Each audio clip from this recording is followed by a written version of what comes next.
Question number 1, câu hỏi số 1. What could be the causes for one cylinder exhaust gas temperature high?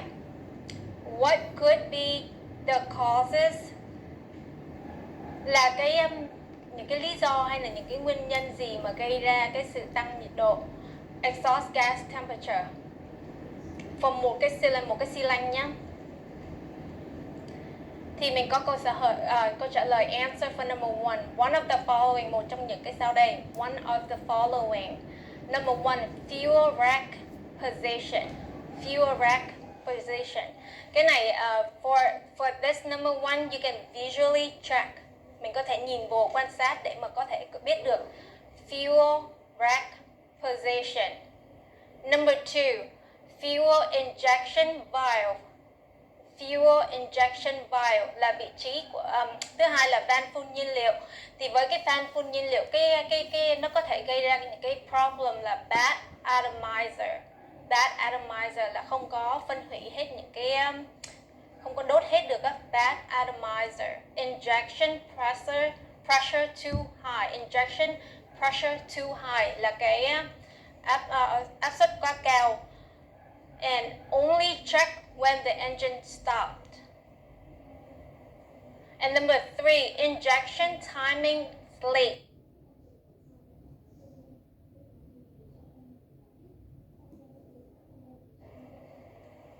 Continue with the answer for number 1. Number 4, exhaust valve or intake valve leak or wrong timing. Exhaust valve là van xả hay là van thải. Intake valve leak là cái rò rỉ, leak là rò rỉ. Wrong timing là không có khớp, không có đúng cái lúc. Indicator card thì dựa vào cái indicator card. Remove to check when stopping. Mình phải tháo nó ra thì mới coi được. Remove to check when stopping. Number 5, piston ring. Piston ring. Cylinder liner problem. Xét măng hay là ống lót xi lanh có vấn đề, cũng phải coi cái indicator card. Question number 2, câu hỏi số 2. What would be the cause for all cylinder exhaust gas temperature? Thì câu số 2 ấy, thay vì nó câu số 1 là một cái cylinder, one cylinder exhaust gas temperature high. For number 2, what would be the cause or causes for all cylinder exhaust gas temperature high? Answer number 2. Number 1, increase the engine load. Engine load là cái tải của máy nó lên. Engine là tăng. Number 2, fuel injection valve.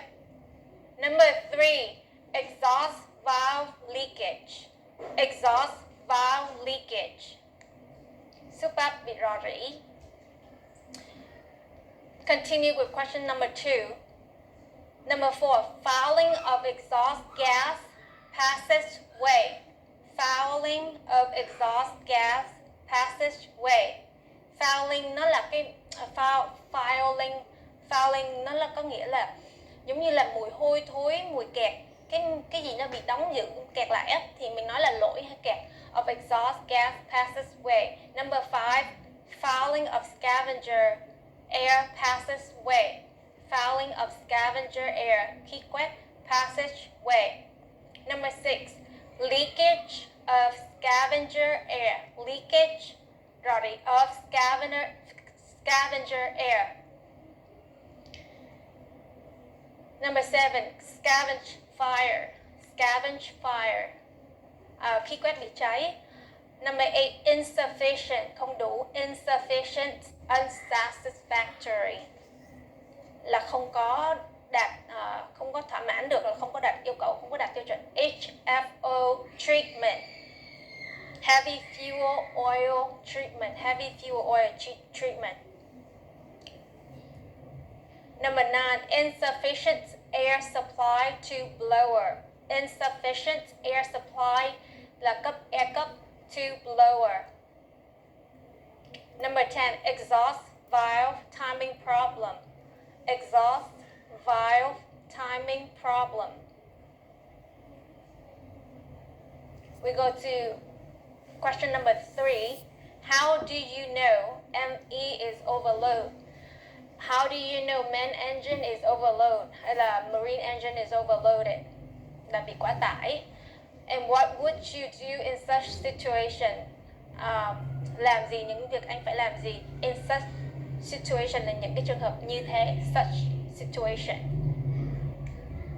Number 1. Load indicator high. So number 1, based on load indicator high là cái dụng cụ chỉ báo quá tải. Number 2, exhaust gas temperature high. Exhaust gas temperature high. Number 3, TC RPM high. TC RPM is high. Revolution per minute is high. And then number 4, scavenging temperature and pressure is high. Scavenging temperature nhiệt độ, and pressure áp suất của khí quét thì cao. Scavenging temperature and pressure is high. We continue to number 5, smoke, khói. Number 6, revolution per minute down, hay là RPM down. And action, what to do about it? So action, report to chief engineer, reduce marine engine revolution per minute, hay là reduce main engine revolution per minute, and look for causes such as shallow water, steer angle is big, or when navigations, steer angle is big when navigations, propeller damage, heavy weather, thời tiết mà không có tốt đó, thời tiết nó mưa hay là không có tốt.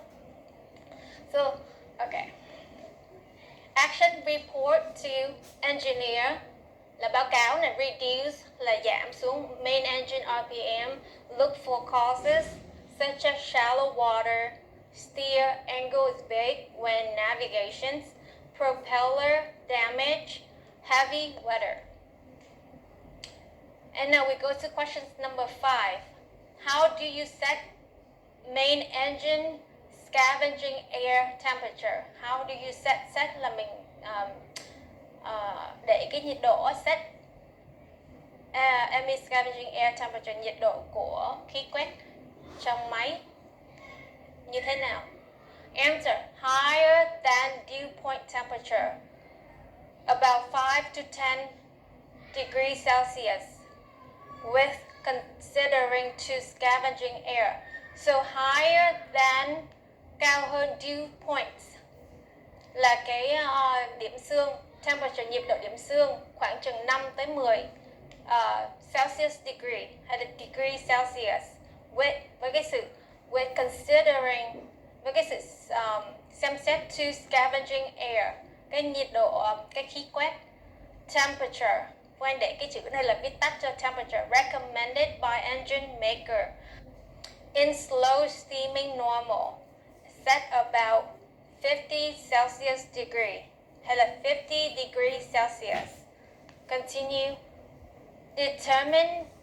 How to determine dew point temperature. So determine dew point temperature by the following method. Tức là xác định cái điểm xương, nhiệt độ điểm xương by following method, bằng những phương pháp sau. Following methods.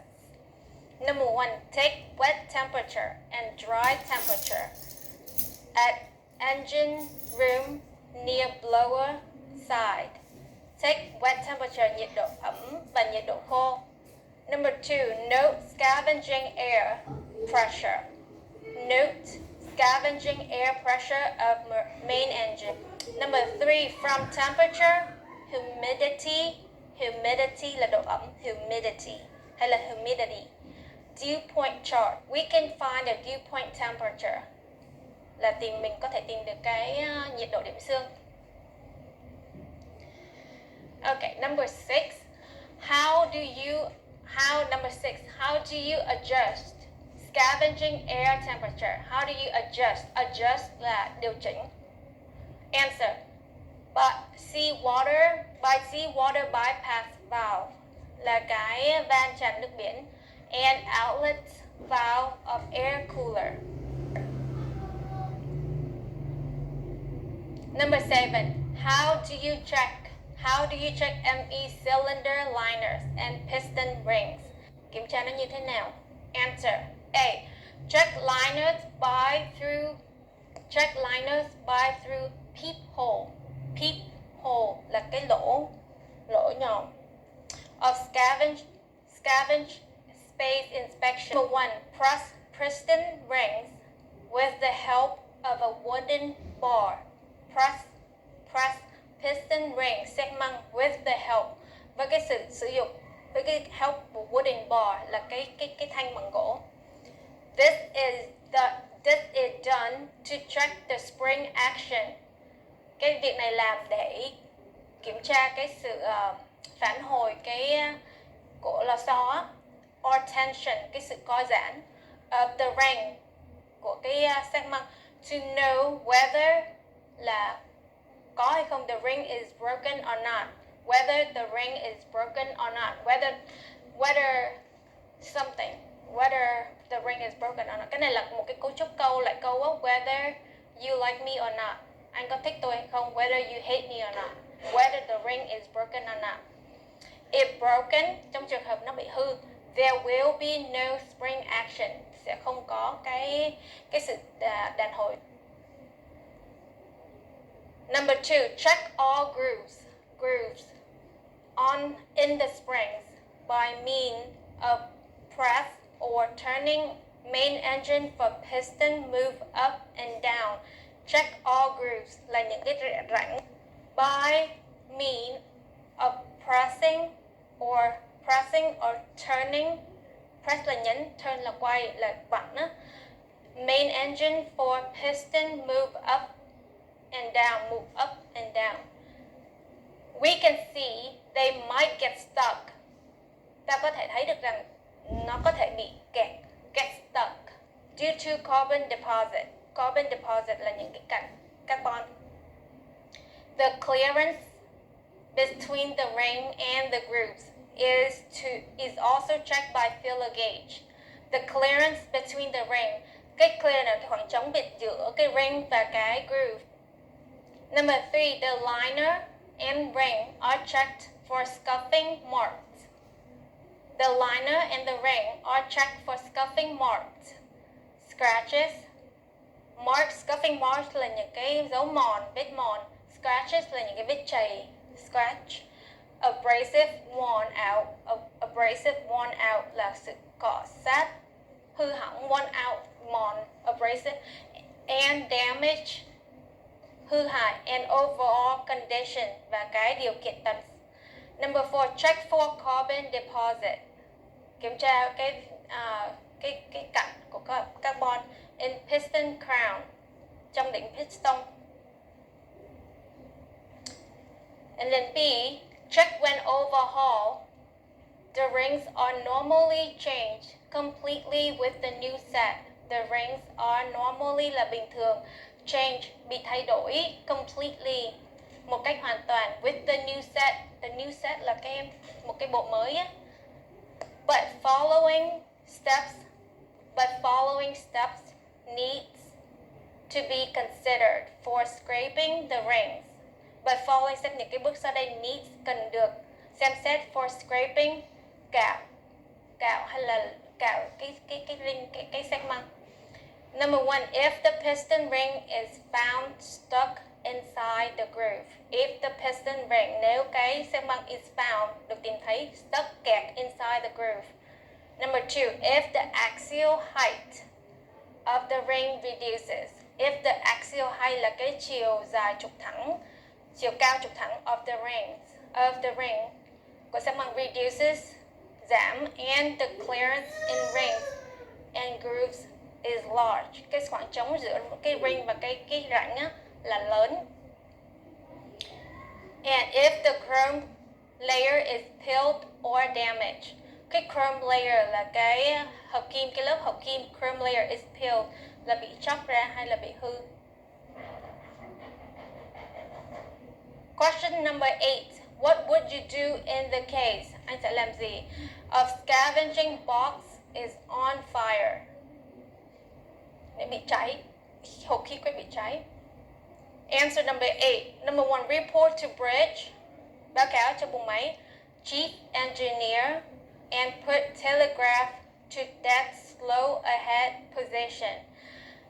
Report to bridge, báo cáo cho buồng lái. Chief engineer and put telegraph là đặt cái tay chuông vào cái vị trí thật là chậm. And at the same time, reduce the engine to that slow revolutions. And at the same time, cùng vào lúc đó giảm the engine to, giảm máy xuống to that slow, rất là chậm. And number 2, record the time and movements. Ghi chú lại cái thời gian và cái sự di chuyển in the logbook for future reference. In the logbook for future reference là trong nhật ký để tham khảo trong tương lai. Number 3, cut off fuel for cylinders. Cut off, cái này là một cái cụm động từ phrasal verb là dừng, ngăn stop. Nó giống như là stop, cut off fuel for cylinders, cho những cái xi lanh affected by the fire, những cái xi lanh bị ảnh hưởng bởi lửa cháy.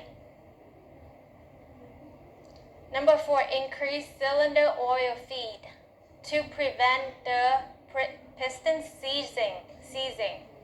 Number 5, shut off all scavenge drains. Shut off cũng giống như là cut off, shut off, tắt luôn. All scavenge drain to prevent, để ngăn ngừa the discharge of sparks. Sparks là những cái tia lửa nó văng ra. Discharge là văng ra, thải ra. And burning oil, cái dầu bị cháy, from the drains into the engine room. Shut off all scavenge drains to prevent the discharge of sparks and burning oil from drain into engine room. Number 6, maintain lubrication oil, duy trì bôi dầu nhờn and CFW operation. Number 7, prepare scavenging box fire extinguishing system. Extinguishing là dập lửa cứu hỏa, hệ thống system là. Number 8, once navigational circumstances allow it. Once navigational circumstances là cái bối cảnh mà di chuyển của tàu, allow it, cho phép. Một khi nó đã cho phép, the engine should be stopped. Number 9, apply fire extinguishing medium. Apply fire extinguishing medium. Medium là cái chất. Through fittings in the scavenge trunk. Scavenge trunk là cái khoang khí quét á. Number 10, keep clear of scavenge relief vials. Keep clear là giữ, để chống of scavenge relief vials. And do not open for inspection. And do not open for inspection. Đừng có mở nó ra, không có được mở nó ra để kiểm tra until the engine has cooled down. Cho tới khi engine nó nguội xuống. Has cooled down. Number 11, when engine cooled down, open manhole. Khi mà engine nó nguội xuống rồi thì mở cái lỗ. Check the hole of scavenge trunk. Remove any oil residues. Any oil residue là những cái dầu còn đóng lại. Found around other cylinder. Tên khác.